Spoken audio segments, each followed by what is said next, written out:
कौन लोग आने वाले हैं?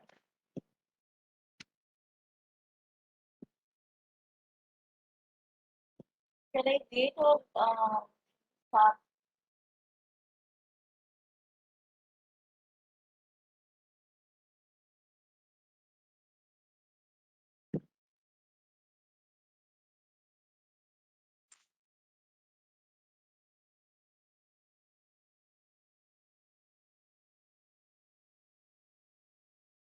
I may proceed.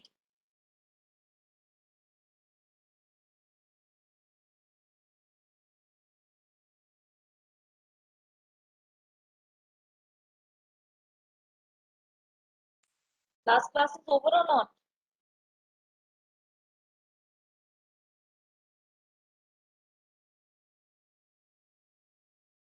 Ma'am, yesterday I've asked guidance course.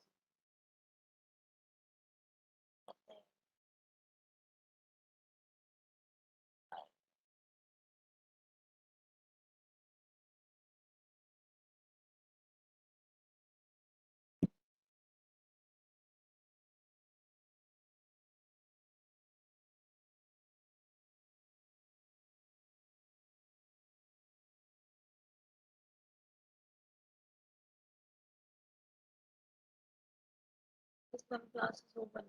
Yeah, thank you.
So yesterday someone asked me that what is the difference between implied and the quasi contract.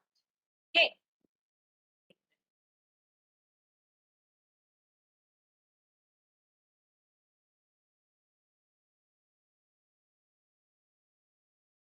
Implied and the quasi contract. So implied and quasi contract क्या है? Implied contract by the conduct of the party. Suppose आपको आयशा आपको example तो मैंने already दिया ही था.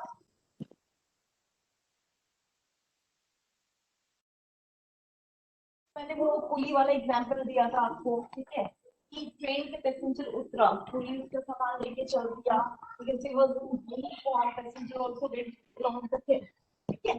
There was no sentences or the communication ordered or written along among them. So this is a kind of, you can say, implied contract. ठीक है, जहां पे by the conduct of the parties, none of them are saying orally, verbally. आवाज आ रही है बच्चों? Class, am I audible? Yes, ma'am. Thank you so much. Voice is not clear, Aryan. I think these many people will only attend the class and no more. आज attendance और कम है. हाँ Aryan.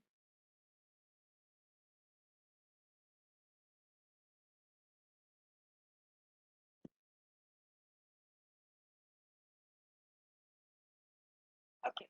Fine. I was telling implied contract पूछ रहा था कोई, तो implied क्या है? By the conduct of the parties, if both the parties are not saying anything verbally, orally, or in written to each other, but both of them are performing some task for each other.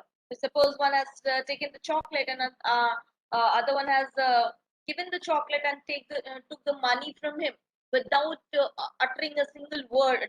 ठीक है, so this is a kind of example of जैसे implied contract.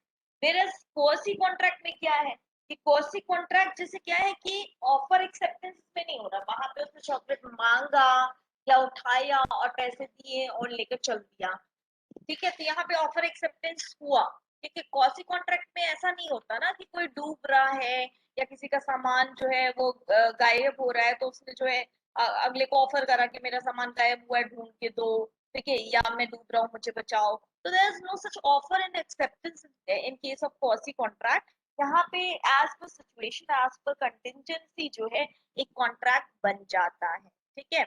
तो ये होता है difference implied और quasi contract में ना। You can see on the screen unit 1 consists of agreement and contract, meaning and types of void, voidable, illegal, unenforceable, valid contract, essentials of valid contract, ठीक है। तो एग्रीमेंट का definition आपको मैंने बताया है। What is the section for the definition of agreement? Section 2 subsection e. Section 2 subsection e, ठीक है। और कॉन्ट्रैक्ट का डेफिनेशन किस सेक्शन में बताया? Please right in the chat box, do not open up your mic, otherwise I'll have to mute you all. 2H, okay। तो मतलब इसमें देखा जाए तो यूनिट 1 की जो पहली लाइन है एग्रीमेंट कॉन्ट्रैक्ट, उसकी मीनिंग, उसके टाइप और essential elements of valid contract more और लेस हम लोगों ने कर लिया है, ठीक है। इधर किसी को कोई डाउट इससे रिलेटेड हम केस स्टडीज टेकअप करेंगे, बट यहाँ तक किसी को कोई डाउट?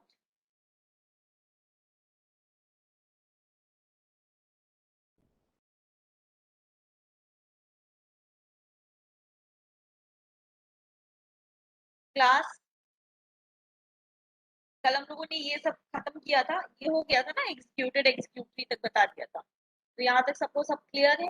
नाउ इसमें कुछ मैंने नोट डाला हुआ है, इसको जो कि आपके पास ये फाइल है तो you can just listen to it. Reasons which transforms a valid contract into a void contract. कुछ कॉन्ट्रैक्ट तो आपने देखा कि सिरे से खारिज हो गए, दो पैरेलल लाइन को मिलाओ, काला जादू से खजाना ले आओ, तो ये सब क्या है? ये सब असंभव कार्य हैं, ये सब अनसर्टेन है, ठीक है, तो ये क्या हो गए? शुरू से ही वॉइड हो गए। कुछ दबाव में हुए थे तो वो वॉइडेबल थे, वो फिर वॉइड हो गए, ठीक है। तो वॉइड होने के कई प्रकार हैं, एक शुरू से वॉइड हो गया, ठीक है, एक दबाव में हुआ तो जब चाहा तब वॉइड हो गया, वॉइडेबल से वॉइड हो गया। अच्छा, कुछ कॉन्ट्रैक्ट वैलिड होते हैं, कुछ कॉन्ट्रैक्ट वैलिड होते हुए भी आगे चल करके वॉइड हो जाते हैं, ठीक है।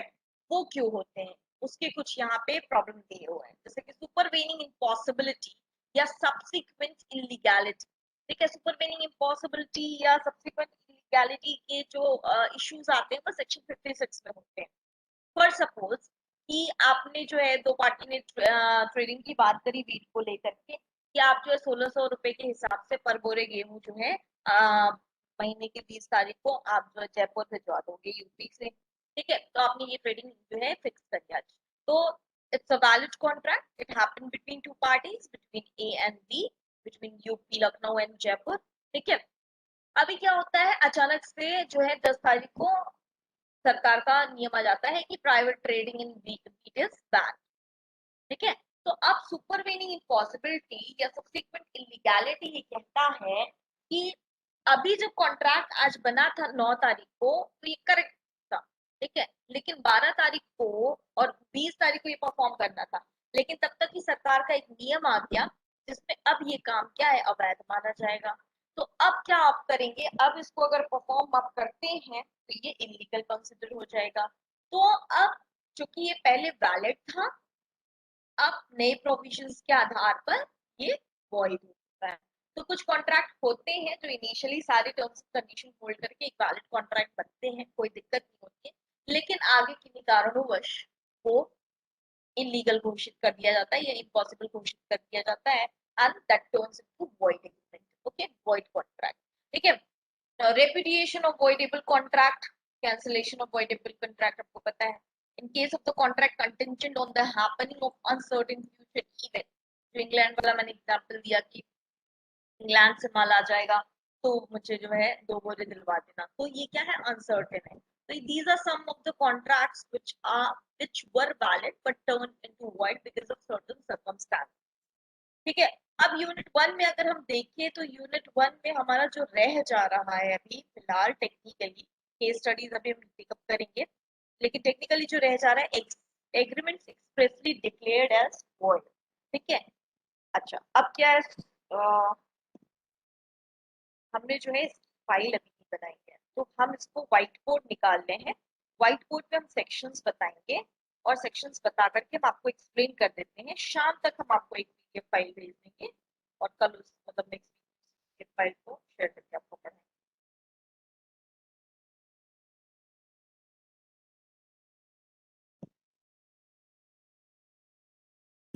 तो गड़बड़ हो गया, मेरा लैपटॉप क्रैश कर गया ना, ब्रदर्स लैपटॉप में दिक्कत है। हाँ व्हाइट बोर्ड है, व्हाइट बोर्ड देखिए, मोबाइल फोन लैपटॉप ये सब चीजें अपनी पर्सनली समझ में आती है और इस्तेमाल करो तो फिर टेक्स टाइम। तो पहले मुझे अपना सारा कंटेंट ढूंढ करके इस लैपटॉप पे लाना पड़ा, वो भी वो मेरा लैपटॉप खुल ही नहीं है। चलो, now I think white board is visible. आज मैं वॉइड एग्रीमेंट के कुछ सेक्शंस आपको यहाँ व्हाइट बोर्ड पे बता दे रही हूँ, शाम तक मैं एक पीडीएफ शेयर करूंगी और फिर उसी पीडीएफ को हम पिकअप करेंगे। ठीक है। तो वॉइड एग्रीमेंट्स आपका नेक्स्ट चैप्टर है, यूनिट 1।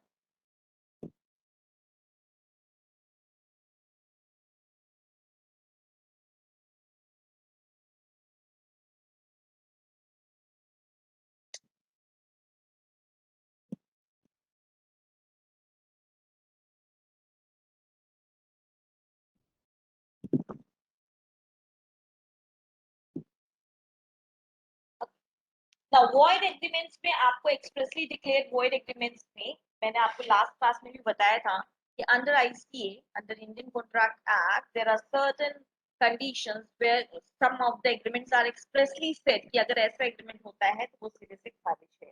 ठीक है। तो वो क्या क्या है वो पॉइंटर्स मैं आज लिखवा देती हूँ और उसके बाद उसको एक बात हम लोग बात कर लेंगे बात। ठीक है। You can write it, rough copy है तो वहां पे थोड़ा सा लिख लीजिए। The following agreements, the following agreements have been declared as void under ICE, Indian Contract Act। क्या है वो?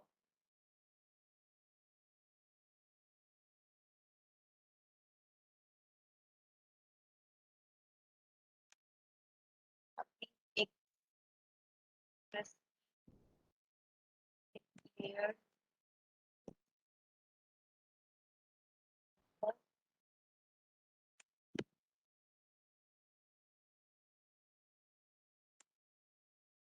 the first one is agreements by a minor or a person of unsound mind। ठीक है। आपको पता है, मैंने पहले भी बताया है कि एग्रीमेंट किसी भी माइनर द्वारा, बाय अ माइनर और a person of unsound mind is what? Expressly declared void agreement। तो इसको पहले ही कह दिया गया है कि अगर आप किसी माइनर से या किसी अनसाउंड माइंड के व्यक्ति से कोई एग्रीमेंट कर रहे हैं तो वो क्या हो जाएगा? वॉइड एग्रीमेंट के तहत एक्सप्रेसली पहले ही सिरे से खारिज हो जाएगा, इनिशियल लेवल से। Section 11, yes. ठीक है। Secondly, agreements made under bilateral mistake of fact material agreement. अभी तुरंत में क्लास के बाद नहीं होगा तो आधे एक घंटे में ये फाइल भेज। ठीक है। Agreement made under a under a bilateral mistake mistake of a fact of fact material to the agreement।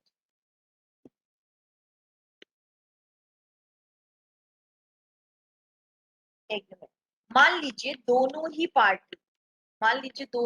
Party जो है किसी बात को गलत समझ ली, ठीक है, कोई धोखा नहीं दिया है, ठीक है। ए ने बी को कहा कि गोमती नगर की जमीन बेचनी है और ए की 2 जमीनें गोमती नगर में है। ए ने जो है एक्सटेंशन वाली जमीन की बात की है, ठीक है, लेकिन उसे स्पेसिफाई करना भूल गया। और बी ने क्या समझा, बी ने समझा कि वो जो है मेन गोमती नगर वाली जमीन की बात कर रहा है। तो दोनों ही पार्टी की मिस्टेक हुई है। ये मिस्टेक क्या थी, इंटेंशनल नहीं, ठीक है। तो ऐसा कॉन्ट्रैक्ट जहां पे बाइलेटरल मिस्टेक हो रहा है, बाइलेटरल मतलब दोनों ही पार्टी द्वारा मिस्टेक हुआ है और उसके तहत अगर कोई पेपर पे साइन हो भी गया है तो ये क्या है, दोनों ने ही कुछ और समझा है और कोई ऐसा नहीं था कि किसी की कोशिश थी किसी को फ्रॉड करने की। It was just an unintentional mistake, ठीक है। तो ऐसा एग्रीमेंट क्या मान लिया जाएगा, इस एग्रीमेंट को कोई भी एग्जीक्यूशन नहीं मिलेगा, हम फिर से इस पेपर को रद्द कर देंगे और नया एग्रीमेंट बनवाएंगे, ठीक है। तो बायलेटरल मिस्टेक के तहत अगर कोई एग्रीमेंट हो भी गया है, ठीक है, पेपर पे साइन कर भी दिया है और बाद में वो लड़ने लगे अरे मैंने तो ये बेचा है तुमको, वो बोलेगा नहीं नहीं मैंने तो ये सोचा था, ठीक है, मतलब दोनों समझदार है, पढ़े लिखे व्यक्ति है, बेवकूफ नहीं है, ठीक है। ये बायलेटरल मिस्टेक है, गलती उनकी भी थी एक ही, उन्होंने स्पेसिफाई नहीं करा कि कौन से लोकेशन क्या लोकेशन की जमीन है, ठीक है। और गलती की भी है कि उन्होंने मिसअंडरस्टूड करा, ठीक है। तो यहाँ पे क्या है कि they need to make it clear, और अगर गलती से कोई एग्रीमेंट हो गई है जिसमें दोनों की गलती है तो वो सीधे से खारिज हो जाएगी, वॉइड एग्रीमेंट के तहत आ जाएगी। I hope this point is clear, first 2 points are clear to all of you.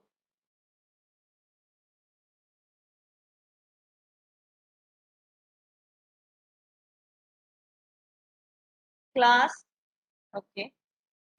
Third agreement which is expressly declare void का मतलब तो समझ रहे हैं ना, पहले ही लॉ में कह दिया ये कुछ 10-12 एग्रीमेंट है कि ये कर भी लोगे तब भी क्या होगा, खत्म है, मतलब ये वैलिड नहीं माना जाएगा, ठीक है। तो माइनर के साथ एग्रीमेंट कर भी लोगे, अनसाउंड माइंड के साथ एग्रीमेंट कर भी लोगे, वॉइड है, ठीक है। बायलैटरल मिस्टेक के तहत एग्रीमेंट हुआ है, वॉइड है, आपको कोई एविडेंस प्रोवाइड करने की जरूरत ही नहीं है। अगर एक माइनर है तो उसको कोई एविडेंस नहीं बताना है कि भैया ये हुआ वो हुआ, हम माइनर है काफी है, एग्रीमेंट कैंसिल, ठीक है।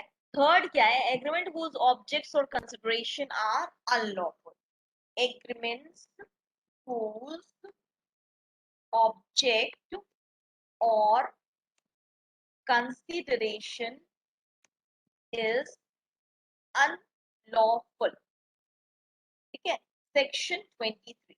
अच्छा, ये भी एग्जाम्पल हमने आपको तमाम बार दिया है कि ठीक है, कि अगर किसी एग्रीमेंट में कोई भी ऑब्जेक्ट जो इन्वॉल्व है या फिर जो भी पैसा इन्वॉल्व है वो किसी भी तरीके से अवैध है, अगर इलीगल है, अनलॉफुल है, तो वो एग्रीमेंट कैसा माना जाएगा, वो एग्रीमेंट वॉइड मान लिया जाएगा। जैसे कि मैंने एग्जांपल दिया था आपको कि अगर आप जो है अपना जो है हाउस रेंट के लिए दे रहे हैं जिसमें गैम्बलिंग करने के पर्पज से वो लिया जा रहा है और आपको इसकी भनक है, आपको ये पूरा पूरा पता है और आप अच्छा खासा उसके लिए रेंट ले रहे हो, तो आप क्या कर रहे हो, आप जो है अनलॉफुल एग्रीमेंट जो है कर रहे हैं। एंड इसमें जो आपका ऑब्जेक्ट है, ऑब्जेक्ट जो है आपका घर जो भी इस्तेमाल हो रहा है वो भी अपोज टू पब्लिक पॉलिसी के लिए हो रहा है, ठीक है। तो जैसे कि मैंने एक और एग्जांपल दिया था कि ए ने बी से पैसे लिए कि वो उसकी सरकारी नौकरी लगवा देगा, तो यहाँ पे जो पैसे लिए वो क्या है, वो लॉफुल पैसा नहीं है, वो लीगल कंसिडरेशन नहीं है,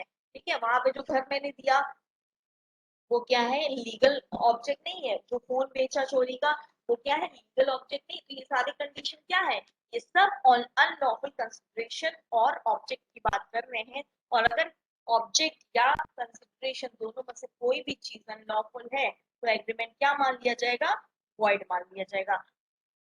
ये तीनों पॉइंट मोर और लेस हम लोगों ने पहले भी डिस्कस किया है। बायलेटरल मिस्टेक वाला हम लोग करेंगे फ्री कंसर्न में फिर से, ठीक है, वहां पे और डिटेल में मैं बताऊंगी, लेकिन ये तीनों आपको मोर और लेस पता है कि आज ये चौथा पॉइंट देखते हैं हम लोग। चौथा पॉइंट क्या है, agreements whose objects or consideration are lawful in part and the illegal part cannot be separated from the legal part। लिखने दीजिए, agreements whose objects or consideration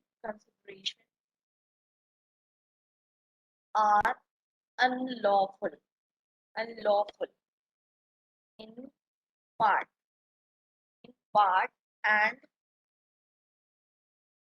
the illegal and the illegal part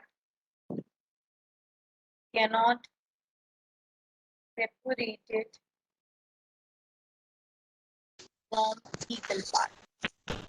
ठीक है, अब मान लीजिए कोई agreement हुआ, ठीक है, कोई एग्रीमेंट हुआ जिसमें आप अपना घर जो है किराए पे देते हो, आप अपना घर किराए पे देते हो 20,000 रुपए के हिसाब से आपने किराए पे चढ़ा दिया, आपको नहीं पता है वो अगला बंदा, आपने तो शराफत से दिया, ठीक है, आपने शराफत से किराए पे मकान दिया, आपको नहीं पता है कि आपसे किराए पे लेकर के जो है वहां पे जो है लिकर की का कुछ काम हो रहा है या कुछ ड्रग्स या कुछ भी इस तरीके की इलीगल एक्टिविटी हो रही है जिसके बारे में आपको कुछ भी नहीं पता है, ठीक है, तो आपने जो कंसिडरेशन लिया मान लीजिए वो लीगल है आपके हिसाब से, लेकिन जो उसके अंदर काम हो रहा है वो इलीगल है, तो अगर मान लीजिए पहला वाला थर्ड वाला भी वही है, ठीक है, और फोर्थ वाला भी लगभग वही है, बस थोड़ा सा फर्क ये है कि पहले वाले में दोनों चीज ही गलत है, आप दोनों को पता है, ठीक है, यहाँ पे क्या है, मान लीजिए एक पार्टी को नहीं पता है कि उसने किस लिए भाड़े पे दिया है, ठीक है, और अगला उसका इलीगल यूज कर रहा है, तो मान लीजिए कि यहाँ पे ऑब्जेक्ट या कंसिडरेशन गलत है, कोई भी एक चीज भी अगर अनलॉफुल है या इलीगल है और वो सेपरेट नहीं हो सकता, देखिए किराया उससे सेपरेट नहीं हो सकता, तो बाद में आप क्लेम नहीं कर सकते कि भैया ये कर रहे थे इनसे हमें किराया चाहिए और ये वो चाहिए, ठीक है, वो पूरा का पूरा वो जो ट्रांजैक्शन है, एंटायर ट्रांजैक्शन जो है, ठीक है, वो जो एंटायर एग्रीमेंट है वो सब कुछ इलीगल करार दिया जाएगा, ठीक है, तो अगर कोई ऐसा एग्रीमेंट है जिसका part one part is legal also but rest of the parts are illegal, so that entire contract will be termed as void, ठीक है, आप उसके अकाउंट पे फर्दर पैसे भी नहीं ले सकते हैं, ठीक है, नेक्स्ट है High आपका school master KV का. Hello, Yes, ma'am. who is this?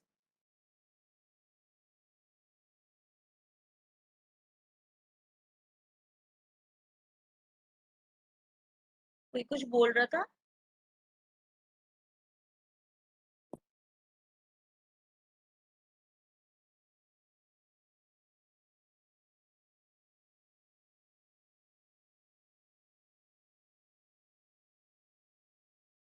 If you want to ask anything you can write in the chat box, ठीक है, I'll reply.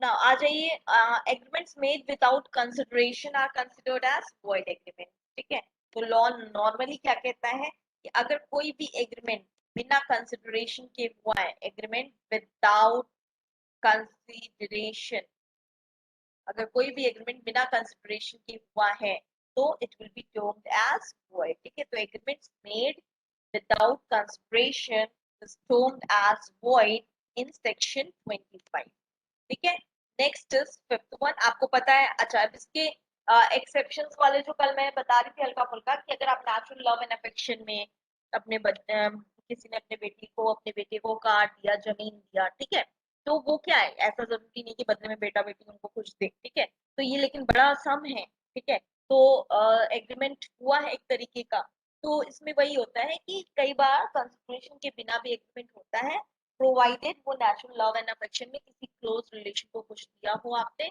वो उधर से कुछ नहीं देगा, ठीक है, प्रोवाइडेड आपने उसका पेपर वेपर जो है कंप्लीट किया है, तो वो कंसिडरेशन चैप्टर में मैं डिटेल में बताऊंगी कि ये जो सेक्शन 25 है इसके एक्सेप्शंस भी, एक्सेप्शंस मतलब कि जरूरी नहीं कि अगला पार्टी भी आपको कुछ दे, और ऐसा कब होता है वो हम लोग डिस्कस करेंगे, ठीक है, अब आ जाइए agreements in restraint of marriage,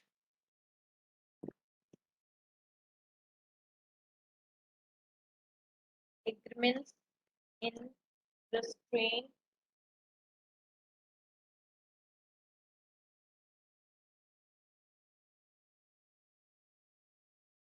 of marriage, section 26, section 20, जो कल मैंने आपको बताया था कोई भी ऐसा एग्रीमेंट, ठीक है, जिसमें आप किसी को शादी के लिए प्रतिबंध कर रहे हैं, प्रतिबंध इन द सेंस कि आप कह रहे हैं कि भाई तुम इससे शादी कर लो तो मैं तुमको 5 लाख दूंगा, 10 लाख दूंगा, ठीक है, इस तरह का अगर कोई काम हो रहा है वो एग्रीमेंट क्या माना जाएगा, एक्सप्रेसली डिक्लेयर्ड वॉइड एग्रीमेंट माना जाएगा, क्योंकि आप किसी को भी शादी के लिए जो है दबाव नहीं बना सकते, हाँ उसमें क्या बोलता है कि ऐसा नहीं है कि कोई कमिटमेंट है, अगर कोई अगला बंदा जो है कमिट कर रहा है कि हम इन्हीं से शादी करेंगे, तो वो तो एक क्या हो गया, कमिटमेंट हुआ, ठीक है। लेकिन तीसरा बंदा उसको नहीं दबाव डाल सकता। अगर हम खुद किसी से कमिट करें, that is another thing. What is the meaning of second last line in part? Ma'am, if one part of contract is void, then other part will be valid. No, no, not at all. अगर illegal है, ठीक है, कोई contract है जो illegal है, उसका one part void है, तो वो एंटायर कॉन्ट्रैक्ट वॉइड हो गया ना। यही तो बात बताया है मैंने इसमें फोर्थ पॉइंट में, कि अगर कोई कॉन्ट्रैक्ट है, फोर्थ पॉइंट यही बात कह रहा है संजना आर्यन, कि अगर कोई कॉन्ट्रैक्ट है, मैं वही तो बता रही हूँ कि वॉइड हो जाएगा। अगर कोई कॉन्ट्रैक्ट है जो इलीगल नहीं, अगर इलीगल नहीं है तब फिर वो सेपरेट हो जाएगा। अगर इलीगल नहीं है तब क्या होता है, लॉ कहता है कि अगर कोई कॉन्ट्रैक्ट वॉइड है और उसका पार्ट एक्सेप्टेबल है, मान लीजिए कि आपने 10 पैकेट जो है ड्राई फ्रूट्स का मंगाया, ये एमसी क्वेश्चन में एक एग्जांपल है, ठीक है। आपने 10 पैकेट जो है ड्राई फ्रूट्स का मंगाया, और उसमें से क्या है कि 2 पैकेट खराब निकल गए, तो 8 पैकेट आपने एक्सेप्ट कर लिया, उसके लिए पेमेंट कर दिया, ठीक है। 2 पैकेट के लिए आपने पेमेंट नहीं करा। तो नॉर्मल एग्रीमेंट में क्या होता है कि अगर कोई पार्ट सही है, ठीक है, अगर कोई पार्ट करेक्ट है, आप उसके लिए पेमेंट करोगे, उसके लिए कॉन्ट्रैक्ट चलेगा। जो पार्ट गलत हुआ है उसके लिए आप कैंसिल कर दोगे, उसके लिए वॉइड हो जाएगा।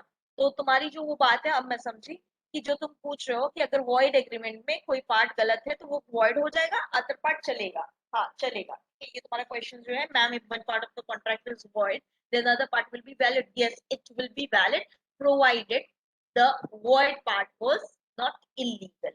अगर इलीगल है तो उससे रिलेटेड सारे पार्ट क्या हो जाएंगे, खारिज हो जाएंगे, ठीक है, कैंसिल हो जाएंगे, रिसेंट हो जाएंगे। अभी clear? Aryan clear? Fourth point Sanjana clear? Okay. Now agreement without consideration आपको समझ में आ ही गया, इसको डिटेल में हम कंसिडरेशन चैप्टर में पढ़ लेंगे। Agreement in restraint of marriage क्या कहता है? Every agreement in restraint of marriage of any person other than a minor is void. So if a person being a major agrees for a good consideration not to marry, the promise was not binding. ठीक है, आप किसी को किसी से शादी करने या नहीं करने के लिए कोई पैसे दे करके या कोई लालच दे करके वो फोर्स कर रहे हैं, तो वो एग्रीमेंट कैसा माना जाएगा? वो एग्रीमेंट वॉइड माना जाएगा, ठीक है। Section 26।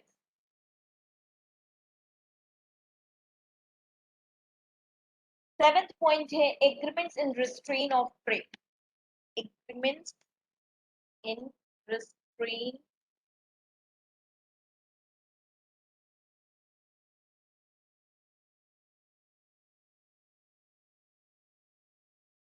Of trade, this is section 27। Section 27, कल भी मैंने आपको एग्जांपल दिया था, ट्रेड बिजनेस, ठीक है। आप किसी को, हमारे संविधान में भी है कि आप किसी को प्रतिबंध नहीं कर सकते अपना कोई भी काम करने से जिससे उसकी रोजी रोटी चल रही हो, लाइवलीहुड कमाने से आप किसी को कुछ भी रोक नहीं सकते, ठीक है। तो अगर कोई भी एग्रीमेंट ऐसा हो रहा है जिसमें कोई किसी को प्रतिबंध कर रहा है कि आप यही काम करेंगे या ये काम नहीं करेंगे, ठीक है, बिजनेस में मतलब अपनी वर्किंग में, ठीक है, या आप जो है तुम मेरे वहां काम करोगे, करोगे बिना पैसे के करोगे, या मैं 10,000 दूंगा तुम्हें ये करना, आप किसी को भी कोई काम करने के लिए रिस्ट्रेन जबरदस्ती नहीं कर सकते। सेक्शन 27 कहता है agreements in restraint of trade, every agreement by which one is restrained from exercising a lawful profession, trade और business of any kind to that extent is void. अगर आप किसी को भी दबाव बना रहे हैं तुम ये प्रोफेशन नहीं करोगे, ये बिजनेस नहीं करोगे यहाँ पे, ठीक है। होता है ना कभी कभी दबंग लोग होते हैं तो अपने एरिया में किसी को वो कर देते हैं कि तुमने अगर यहाँ करा तो मैं ये करवा दूंगा वो करवा दूंगा, ठीक है। तो इस तरह की एक्टिविटी क्या होगी, वॉइड मानी जाएगी सेक्शन 27 के तहत।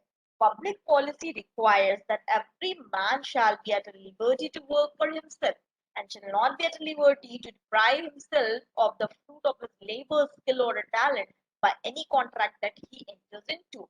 तो पब्लिक पॉलिसी क्या कहता है, हमारा संविधान भी यही कहता है कि हम हर व्यक्ति जो है आजाद है, लिबर्टी है उसको कि वो अपना कोई भी प्रोफेशन एक्सरसाइज कर सकता है, और उसको वो कोई भी प्रोफेशन एक्सरसाइज कर सकता है, साथ ही साथ उसको कोई दबाव बनवा करके कोई प्रोफेशन करने के लिए मजबूर भी नहीं कर सकता। ठीक है, he cannot be made deprive of any labor skill or talent, and he cannot be forced to enter into any kind of contract which he is not willing to. ठीक है, the Constitution of India guarantees freedom of trade. To that extent, it means that only that portion of agreement is void which is restrictive. तो प्रतिबंध लगाने वाला ही context जो है यहाँ पे void होगा। ठीक है, जैसे कि 29 out of 30 manufacturers of combs in the city of Patna agreed with R to supply him with the combs and not to anyone else. ठीक है, 29 30 मैन्युफैक्चरर्स हैं कोम्स के, ठगी के, पटना में, जिसमें से 29 अग्री किए आर को अग्री किए मिस्टर आर को कि to supply him with the combs and not to anyone else. ठीक है, कि वो उन्हीं को सप्लाई करेंगे, किसी और को नहीं।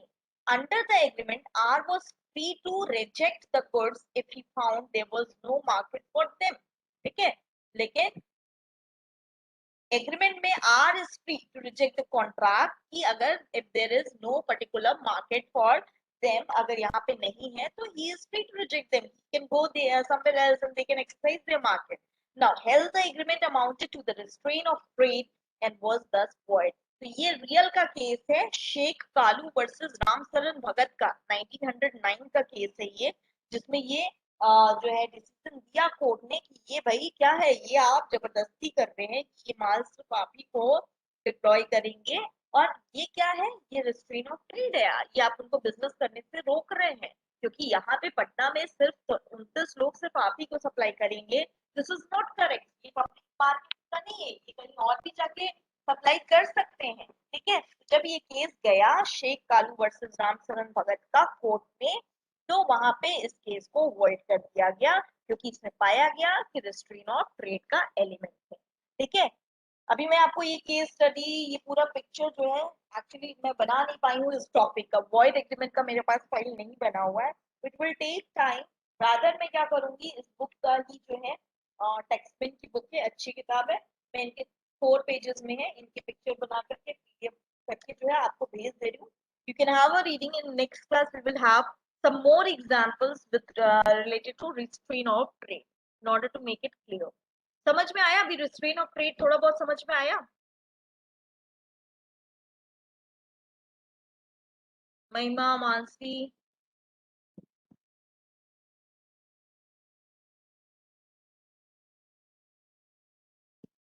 लॉ समझ में आ रहा है बच्चों? लास्ट ईयर तो आई टॉट यू एसेंशियल्स ना, एसेंशियल्स ऑफ मैनेजमेंट, तो दैट वाज ओके।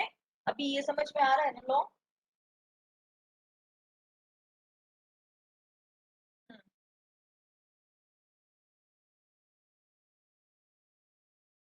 किसी को कुछ पूछना है यहाँ तक? बस अटेंडेंस लो हो रहा है, दैट इज क्वाइट कंसर्न। हम बता क्या बात है?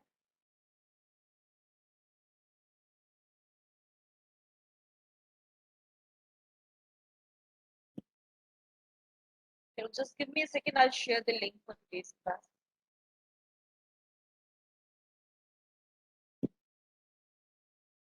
यूनिट 1 लगभग हम लोग का जो है एक लेक्चर और लगेगा, खत्म ही है, तो मंडे को हम लोग इसको ओवर करेंगे टेक्निकली, और ट्यूसडे वेडनेसडे को नहीं हुआ तो हम लोग केस स्टडीज देंगे कुछ। ठीक है, 10-20 केस स्टडीज करेंगे, सो दैट और आप लोग को थोड़ा सा ओपन सेशन रहेगा, इंटरेक्टिव रहेगा, you can ask questions, you give your solutions, और उसके बाद जो है हम लोग यूनिट स्टार्ट करेंगे। Thank you so much, ma'am. I earlier read agreement and restraint of trade, but I had certain doubt in this topic. I got clear today. Okay, Shruti, thank you so much. अभी और clear होगा, अभी restrain of trade में मुझे बहुत example देने हैं, अभी रह गया है, जैसे कि मैं लिंक शेयर कर रही हूँ, आप सुनते रहिए।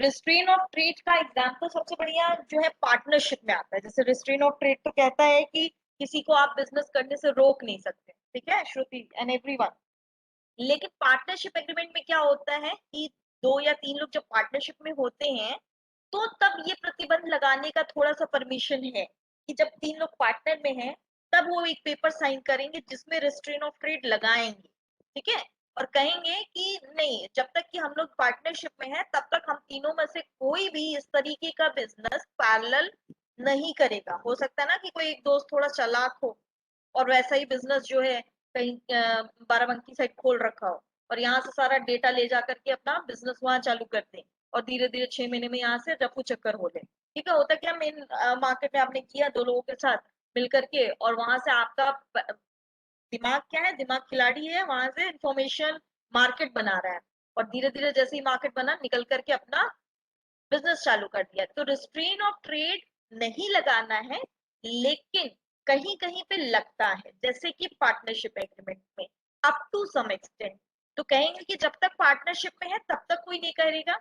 अच्छा, इसके बाद अगर पार्टनरशिप जिस दिन खत्म भी हो जाती है तब भी क्या है, तब भी प्रतिबंध लगाते हैं कि अभी आने वाले 6 महीने तक हम लोग तीनों लोग ऐसा बिजनेस नहीं करेंगे। ठीक है, 6 महीने के बाद कोई भी कुछ भी करे कोई दिक्कत नहीं है, तो कुछ दिन के लिए लगाएंगे क्योंकि तुरंत निकलते ही अगले ने फिर अपना जो है प्रॉफिट कमाना शुरू कर दिया, मेहनत तो तीनों। ठीक है, या फिर कोई एक छोड़ता भी है तब भी क्या है, उसके लिए भी प्रतिबंध है कि तुम 6 महीने तक यहाँ नहीं, मतलब 6 महीना मैं कह रही हूँ, it could be anything, it can be 1 year, 6 month, 3 month, it could be Lucknow में नहीं करोगे या मान लो गोमती नगर में था तो गोमती नगर के 5 किलोमीटर में नहीं करोगे, तुम उधर कर लो। ठीक है, तो कुछ रिस्ट्रेन लगा सकते हैं, कुछ लोकेशन का, कुछ टाइम का, कुछ समय के लिए, हमेशा के लिए नहीं।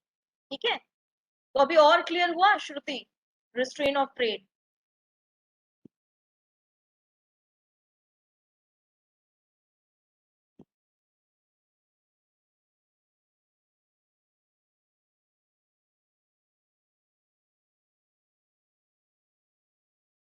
Yes you can leave now. Shruti ने कुछ बोला था तो मैं थोड़ा सा और एक्सटेंड करने लगी, वैसे मैं इन चीजों को अभी नेक्स्ट क्लास में और समझाऊंगी।